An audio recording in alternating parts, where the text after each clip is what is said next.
நிலச்சரிவு அப்படின்னு பார்த்தோன்னா கரெக்டாக அதிகாலை 2 மணிக்கு நடந்தது அப்படின்னு சொல்கிறாங்க. இப்போ நம்ம சரியாக இதே போல் வந்து ஒரு 4 வாரங்களுக்கு முன்னாடி சரியாக சொன்னால் 7ஆம் தேதி ஜூலை பார்த்தோன்னா இதே மாதிரியான ஒரு நிலச்சரிவு நடந்துருந்துச்சு. அந்த நிலச்சரிவில் வந்து 8 பேர் வரைக்கும் பலியாகிறாங்க. இதற்கு முன்னாடி நடந்த நிலச்சரிவில் கேரளம் வந்து நம்ம மறக்கவே முடியாது, வயநாடு.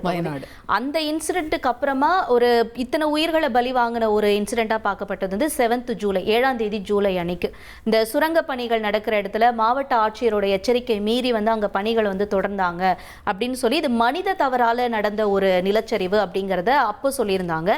இப்போ அதே போல ஒரு நிலச்சரிவு நடந்திருக்கு. ஆனால் இது இயற்கையினுடைய கோரத்தாண்டவம் அப்படிங்கிறதா இப்போ வரைக்கும் சொல்றாங்க. இதுல மனித தவறு இல்லை. ஏன்னா அப்பனாச்சும் மாவட்ட ஆட்சியர் எச்சரிக்கை வந்து அவங்க இக்னோர் பண்ணிட்டாங்க, சரியா வந்து கவனிக்கல, அந்த மாதிரி சொல்லியிருந்தாங்க. ஆனா இந்த தடவை நம்ம பார்க்கும்பொழுது என்னன்னா கேரளம்னோ அதை சுற்றி இருக்கக்கூடிய பகுதிகளையும் இப்போ ஏற்கனவே ரெட் அலர்ட் இருக்கு. வழக்கமா வந்து ரெட் அலர்ட் இருக்கக்கூடிய டைம்ல வந்து கேரளம்ல நிலச்சரிவு ஏற்படுறதும் அதுல உயிரிழப்புகள் வந்து பதிவாகிறதும் கடந்த காலங்கள்ல இருந்து இப்போ ஒரு அடிக்கடி நடக்கக்கூடிய ஒரு நிகழ்வா பார்க்கப்படுது. அந்த வகையில இப்ப நடந்திருக்கக்கூடிய இந்த நிலச்சரிவுன்னு பார்த்தோம்னா சரியா அதிகாலை ஒரு 2 மணிக்கு நடந்தது அப்படின்னு சொல்றாங்க. குறிப்பா எந்தெந்த இடம் அப்படின்னு பார்த்தோம்னா நம்ம வாகமன், அடூர்மலா, அடிமாலி இந்த மாதிரி இடங்கள்லாம் நடந்திருக்கு. இப்போ கொஞ்ச நேரத்துக்கு முன்னாடி வரைக்கும் 3 பேர் வரைக்கும் பலியாகி இருக்காங்க அப்படின்னு வந்து சொன்னாங்க. ஆனா இப்ப 5ஆ உயர்ந்திருக்கு அப்படிங்கிறத பார்க்கிறோம். நிறைய இடங்கள்ல வந்து வீடுகள் சரிஞ்சிருக்கு. இப்ப திரையிலேயே நம்ம பார்க்கிறோம் எல்லா இடங்கள்லயும் வந்து மழை நீர் வந்து சூழ்ந்திருக்கு.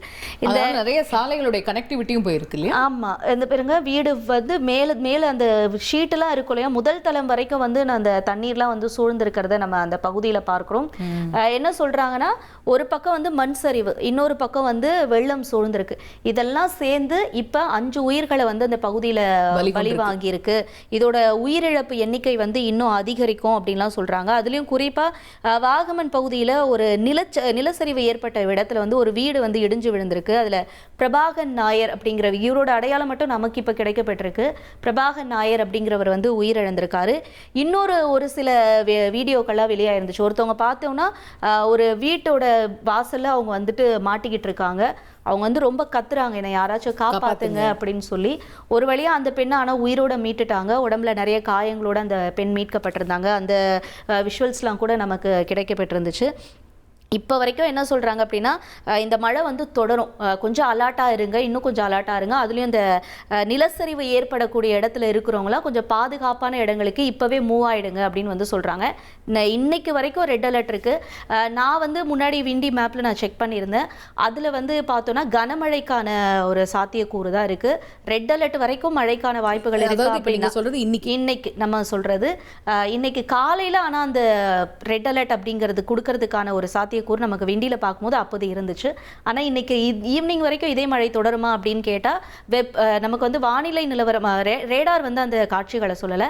ஆனால் மழைக்கான சாத்தியக்கூறுகள் கேரளம்ல தொடர்ந்து இருக்கும்னு சொல்றாங்க. அதுலயும் குறிப்பா கண்ணூர், காசர்கோடு, கொல்லம், கோழிக்கோடு, லட்சத்தீவு, மலப்புரம், பாலக்காடு, திருவனந்தபுரம், திருச்சூர், வயநாடு இந்த பகுதிகளுக்குலாம் ஆமா மறுபடியும் ஆனா அவங்களுக்கு ஆரஞ்சு அலர்ட். இவங்களுக்கு ஆரஞ்சு அலர்ட் கொடுத்திருக்காங்க. ஆலப்புழா, எர்ணாகுளம், இடுக்கி, கோட்டயம், பத்தனத்திட்டா இந்த மாவட்டங்களுக்குலாம் வந்து ரெட் அலர்ட் அப்படிங்கிறது கொடுக்கப்பட்டிருக்கு. இப்போ வரைக்கும் என்டிஆர்எஃப் தரப்புல வந்து ஒரு 34 வீரர்கள் வந்து போயிருக்காங்க, மீட்பு பணிகளில் ஈடுபடுறாங்க. இந்த மீட்பு பணிகளில் ஈடுபடக்கூடிய அந்த காட்சிகள்லாம் ஒரு பக்கம் பார்க்கிறோம், ஒரு பக்கம் இல்லையா அந்த காட்சிகள் எல்லா இடத்துலயும் உள்ள தரமாரியா வெள்ள நீர் பூந்துருச்சு அப்படிங்கறதையும் பார்க்க முடியும். நமக்கு வந்து எல்னினோ படி மழை இருக்காது, மழை பெய்யாது அப்படின்னு தான் நமக்கு சொல்லியிருந்தாங்க. ஆனா இப்ப ஒரு பக்கம் அஸ்ஸாம் பாதிக்கப்பட்டிருந்துச்சு, இன்னொரு பக்கம் குஜராத் பாதிக்கப்பட்டிருந்துச்சு. டெல்லியில ஒரு போன வாரம் ஃபுல்லா நல்ல ஒரு மழை. மகாராஷ்டிராலையும் இந்த மாதத்துடைய ஆரம்பத்துலலாம் நல்ல மழை. நிச்சயமா மும்பையிலையும் நல்ல மழை. மகாராஷ்டிரா, மும்பை ஃபுல்லா நல்ல மழை இருந்தது. இப்ப அடுத்து இது கேரளாவில் ஆரம்பிச்சிருக்கு.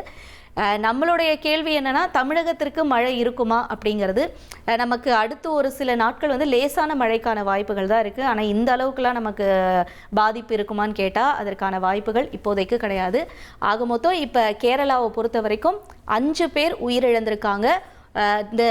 இந்த செய்தியை பார்க்குறவங்களுடைய உறவினர்கள் யாராவது கேரளம்ல நம்ம சொன்ன அந்த குறிப்பிட்டு சொன்ன அந்த பகுதிகளில் இருக்காங்கன்னா அவங்களுக்கு நம்மளுடைய தரப்புல வந்து ஒரு அலர்ட்டை கொடுக்கலாம் அப்படின்னு நினைக்கிறேன். ஷூர், கண்டிப்பாக. இது பார்க்கலாம், இது அடுத்தடுத்து எப்படி போகுதுங்கிறத நம்ம தொடர்ந்து அப்சர்வ் பண்ணிட்டு ஆனா உயிரிழப்பு இன்னும் அதிகரிக்கும்னு சொல்றாங்க. அந்த தகவலையும் நம்ம பொறுத்து மீட்பு படையோட எண்ணிக்கையும் அதுக்கேற்ற மாதிரி இன்னும் ஜாஸ்தியா அங்க போக போறாங்க அப்படிங்கிற ஒரு தகவல் இருக்கு. ஓகே, இனி செல்லும் இடமெல்லாம் செய்தி. தந்தி டிவியின் வாட்ஸ்அப் சேனலை ஃபாலோ பண்ணினா செல்ல இருக்கும் இடமெல்லாம் செய்தி. இதோ QR கோட், இப்பவே ஸ்கேன் பண்ணுங்க, ஃபாலோ பண்ணுங்க.